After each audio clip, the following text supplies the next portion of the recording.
So how's it feel to officially be the starting quarterback here? I am? I'm just kidding.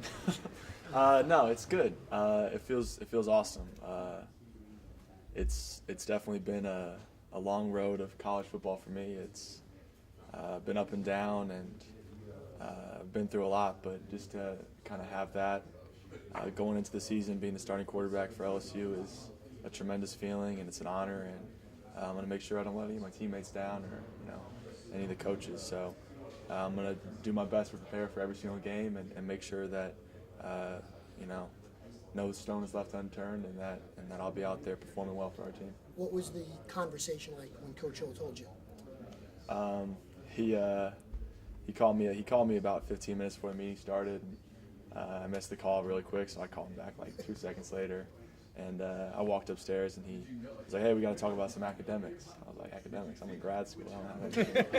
But he was just kind of joking around, making a joke. And we went in there, and he told me I was going to be the starting quarterback for Game 1 for LSU, and I was pretty pumped to hear it. And I was ecstatic. He told me to call my dad, and of course, call my parents right afterwards, and they were ecstatic for me. And again, they kind of know how long of a career and how long of a road it's been to get to this point, and how sometimes difficult of a journey it's been, but it was all worth it just for that moment there. Every player was confident. Were there moments, or maybe in the back of your mind, where you were maybe worried about not being the starter until you got the official word? I never worried too much about that. I just continued to worry about making sure I was doing what I was coached to do, and trying my best to prepare to be the best quarterback for this team that I can be. So, confidence never wavered, just continued to keep trying to get better every single day. You've always liked the competition, and you really had some stiff competition in this camp. How'd that help you? I think competition is always important. So, obviously, if I get to continue my career, after this year, competition is something that you have to embrace and you have to love, because that'll be your job. So, I've never not had a competition going into a season, and it's always been a difficult thing to drive through. And as a freshman, I was very difficult at understanding how to compete and all those things. So it's been a very good learning experience, and it's a good life lesson for anyone that you got to be able to compete and enjoy that and embrace it. So it's been good. Danny, Coach described the competition as close. Mm-hmm. Is your perspective, was it close? Did you have any kind of perspective on that? Again, I didn't really focus too much on close or whatever. I just kind of really focused on learning the offense and making sure that quarterback position played well as a room and as a unit. So that's going to be our goal for the season, is that we want to have that position and that quarterback room play well. Just kind of knowing you for a while now, I would imagine not much is going to change with you, right? No, in the same way I prepared last year when I wasn't playing and when I wasn't named the starter, it's going to be the same way I prepare, week in and week out, same schedules, making sure that I'll be ready to play when Saturdays come around.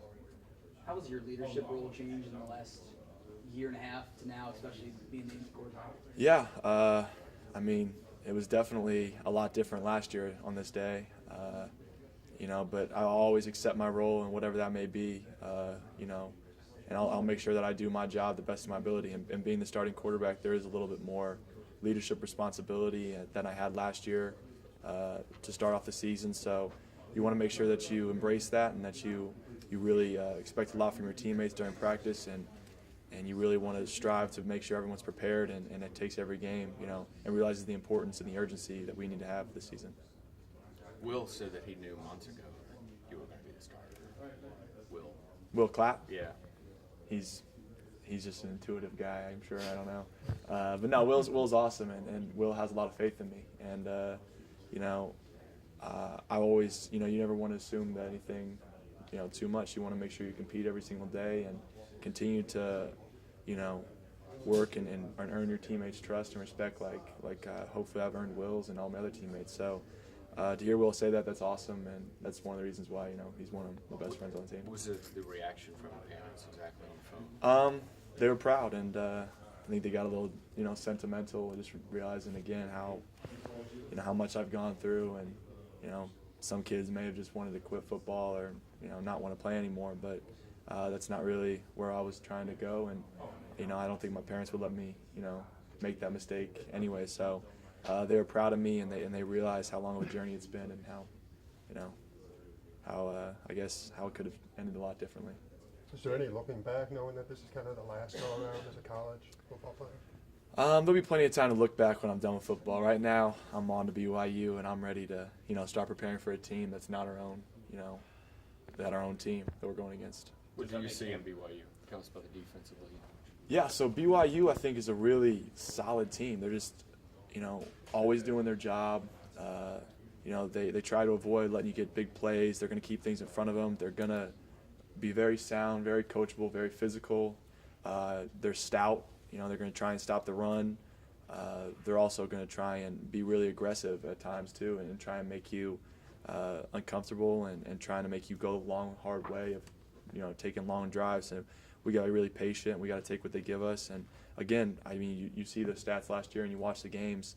They're always in every single game because they're a gritty team and they're really talented as well, and they're very mature. So those are a lot of things that kind of jumps off of a film. The first couple of days of watching them and really starting to game plan for them. So they're a good team, and we really need to be preparing well for them and make sure that we're ready to play. You'll get a chance to see them this weekend. Obviously, they play one more. How much is that going to help you a little bit, and just kind of what do you expect with that? Yeah, I mean, that can go both ways. So we need to make sure that we really take advantage of it and see what's they're going to be doing and maybe some adjustments they might make personnel-wise, anything like that. But, they also get to get out their first game kinks and work out a lot of things that we won't have the advantages of doing. So we need to understand that we need to be prepared, and we need to have a great week of a couple weeks of practice here leading up to it. And I think that we got to make sure our guys are all focused and ready to go. Last time you were in Texas, still you threw for 323 at A&M last year with a bad back.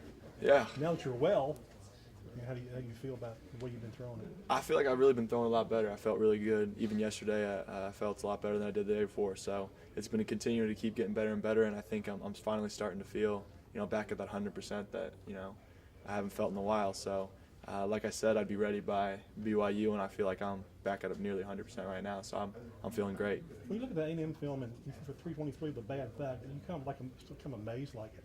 How did I get that done? Because my back hurts so bad.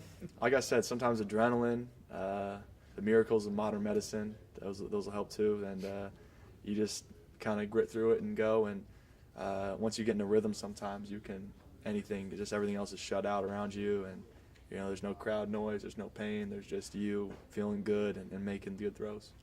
Coach said that it's not about height; it's who's the best players. The two guys behind Jarg aren't the tallest guys, right? Gage and Derek, yeah. Yeah, but you're still able to see him and hit him with passes and everything. Yeah, when they do a good job of getting open like they do, it's hard to miss them. So they're been extremely talented. They know their positions. They've worked extremely hard the past year of getting better since the end of the season. So that's just a testament to them and how hard they've worked. And I've been so impressed, just with their growth, because Derek and Russell haven't really been playing receiver for that long. Derek played quarterback in high school as an athlete, and Russell switched over from DB. So just the growth they've made in the past 6 months under Coach Cannon and everything. So it's been incredible, and it's a testament to them. So they've done a great job. Is it just their blue-collar mentality to maybe study better and get their routes down better that puts them at the top of the depth chart? Yeah, I think they're just one of those guys who always know what they're supposed to do, and they do their job, at an extremely high level. So their technique has been improved even during fall camp. So they're guys who have really just continued to make plays and keep getting better. And even the guys behind them have continued to get better and continue to grow. It's going to be more and more development and making sure that they do what they're supposed to do. And Coach said that you guys threw to Stephon one time and he dropped it, and you went back to him again and you caught it the next time around, like in a 2-minute. Yeah, and during 2 minute, that's exactly what happened. And I don't lose faith in any of my receivers to make a play, just as the same way they wouldn't lose faith if I missed a throw. I think we have a good dynamic there, and we're going to continue to grow as a unit and as a group. Because we're a little inexperienced, but I think we're going to be firing off cylinders. Did you ever play any other sports in high school? Yeah, I played basketball. I had to run track because my coach made me. But growing up, I played every single sport you could ever imagine. Plus, being in Indiana, of course, you got to play basketball. So that was my first love. Did that help you at all? What you're doing now? Yeah, I think so. I think actually, I had to play tennis growing up. So my mom didn't want me to play football because it was too physical, and so I had to play tennis. And I actually got to play football because I won a tennis tournament. Ironically enough, I bet my mom if I won the tournament, I would get a sign up for football the next day. And I did win the tournament. And I think that's actually helped a lot with my footwork and some of the lateral quickness things and movements. And then same with basketball, it's a target sense. You get used to sliding your feet and moving around. So quarterback's not really like any other football position. It goes along with a lot of things. So you see all these specialists, that's a whole different issue, but you see all these specialists, you know, training to be quarterbacks since they're kids. I think you should just play as many sports as you can because, you know, quarterback can like turn into double plays sometimes. You got to get out screen passes. You got to change your arm slot. So I think that's just my opinion on it. So how did track go for you?